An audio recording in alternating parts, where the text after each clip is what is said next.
Hi everyone, this is John here. I hope you can see my screen. Today I'm going to talk about an important topic, how to learn a new technology. This is something everyone is interested in, whether you are coming from a college or whether you are already available in the IT industry and you're working there. This is something everyone is interested in, so that is what I'm going to talk about. So in the current IT industry, what you're seeing is uh, every day new technologies are getting coming up, and people are struggling to cope up with this particular new technologies coming, how to learn it. So everyone is really finding it hard to crack this particular problem, or they find it as a challenge, I would say. So let's see how to handle this. So that's what this particular overall uh, topic is all about. So if you see the current IT industry, if you ask me, it is very, very simple. But how you visualize it, what matters? That is very, very important. If you visualize it correctly, you can easily understand the IT industry. If you don't visualize it correctly, then you won't be able to understand the technology. So, based upon my experience in the IT industry, I have just come up with a simple methodology. What I generally do is, if any new technology comes, I start visualizing it using these five pillars of IT industry. So these are the five pillars which I use in my daily life in my IT career. So if you see here, there are totally five pillars. The five pillars are operating system, networking, database, programming, and artificial intelligence. So these are the five pillars. So what are these five pillars? How exactly it fits in? How this is going to help me? That is what your question is. Let's go and see what each and every of these topics are. Let's take any new concept, any new concepts, whatever it is, all the things, most of the concepts that are there in today's world, everywhere you would be seeing it's nothing but they follow the concept of layering, or in other words, is a kind of a wrapper which is put on the top of another existing layer. So it is nothing but we are keeping on building wrapper after wrapper. That is what the IT industry is all is trying to do right now. So, what is this wrapper is all about? Okay, where we got this concept of wrappering, or in other words, layering. It is all we got all these concepts mainly from networking. So, if you see those who are having the computer science background, or from you say the electronics and the electrical background, they would have heard about this particular concept of OSI model or the TCP/IP model. So, this is something that they would have studied in networking.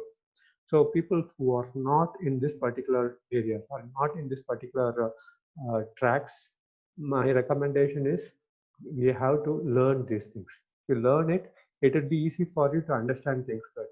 Otherwise, it will be still a kind of what is it, something that you are not getting the foundation.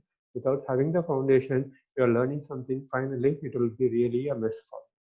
So my suggestion is understand this particular five pillars. So networking is again is one of the very, very important pillars on which the entire internet today is working on. Internet is based on networking. Without networking, internet is not possible.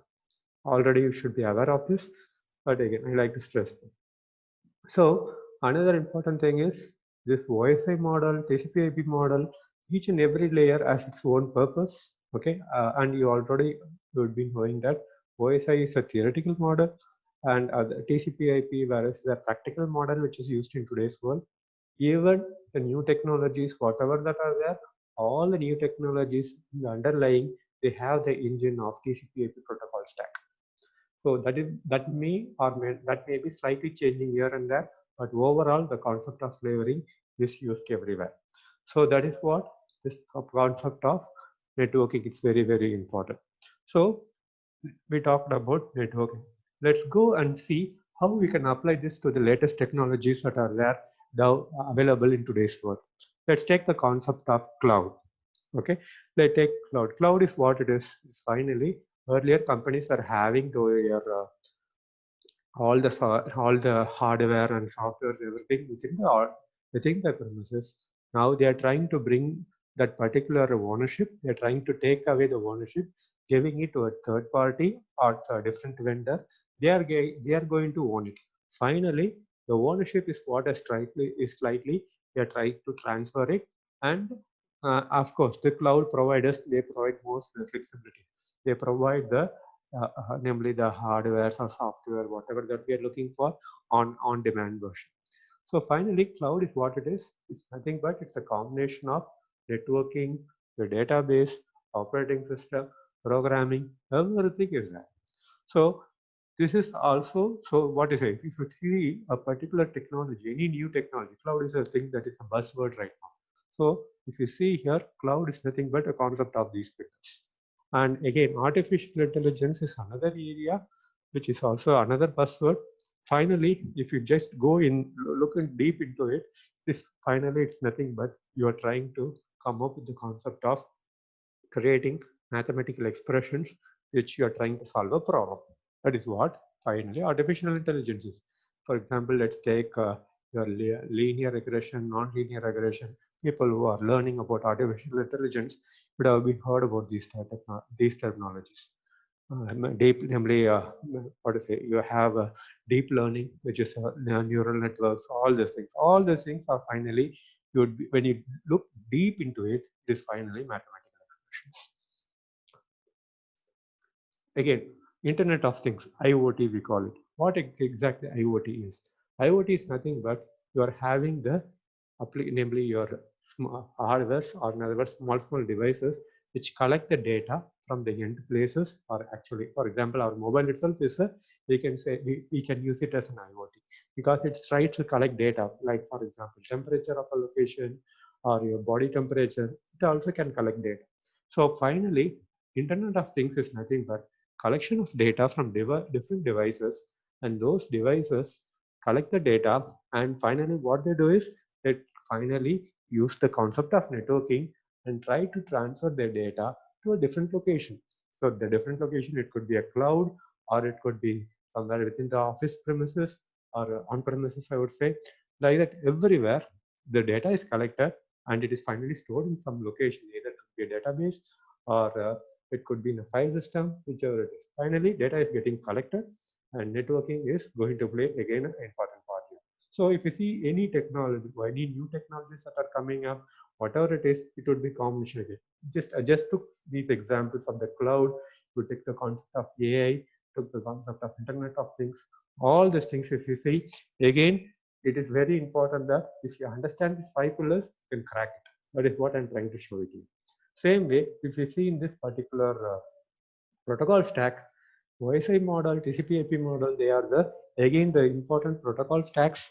And on by the side of it, if you see IoT protocols, so IoT protocols are also there, and they are also having the concept of layering. As I said earlier, layering is applied there also in IoT areas also. If you see, the protocols will be slightly changing and compared to what is being used in your computers.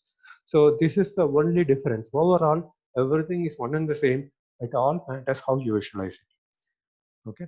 Okay. Let's talk a little bit about operating systems. So if any, usually when I have an interaction with the people who are just whom we are training, we ask them, "Can you please name some operating systems?"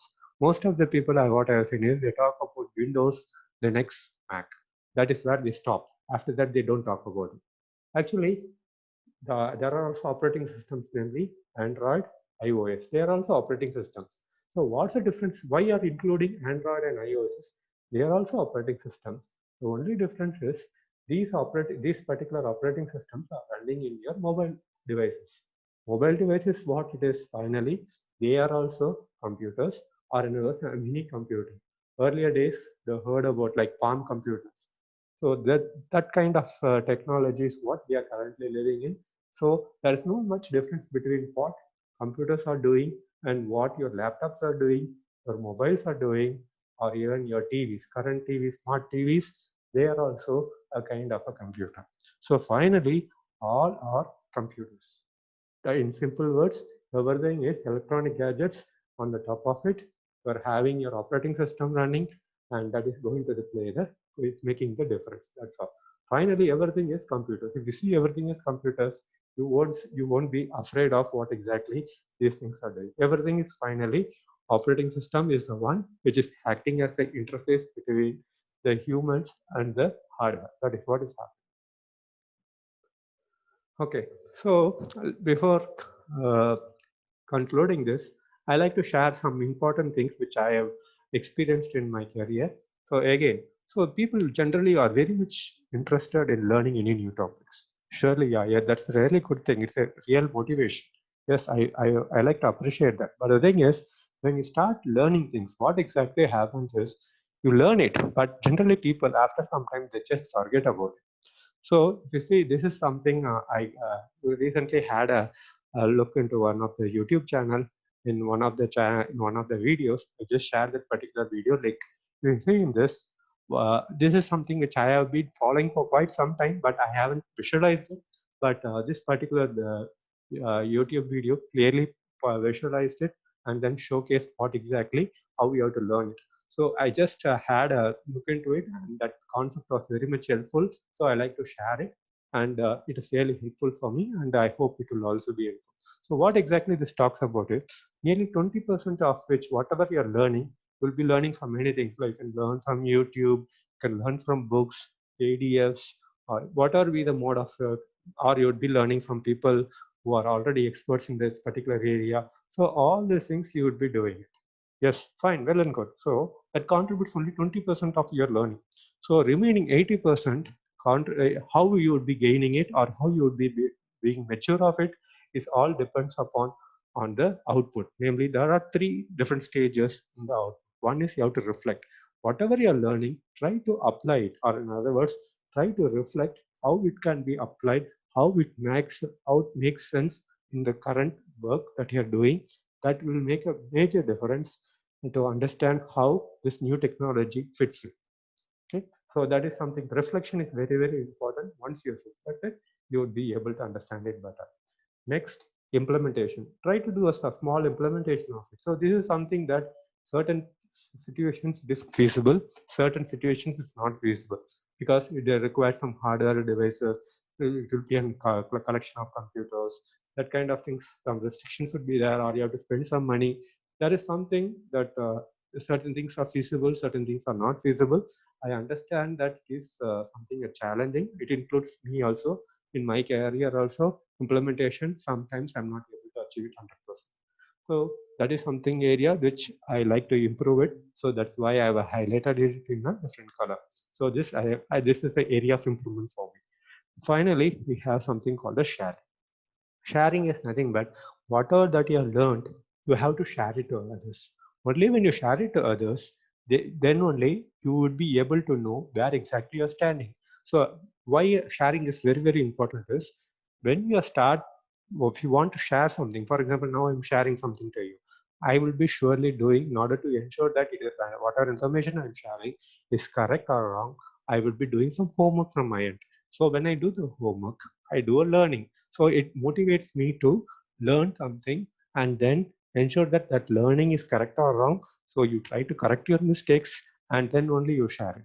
So sharing makes, what it does is it ensures that you correct yourself, correct your concepts, everything. It makes you to fall in line. So that's what sharing plays a vital role. So as part of this video, what I'm trying to do is I'm trying to share my learnings to you, and these learnings, whatever I just shared to you, really made a major difference for me. So I like to share that information to you.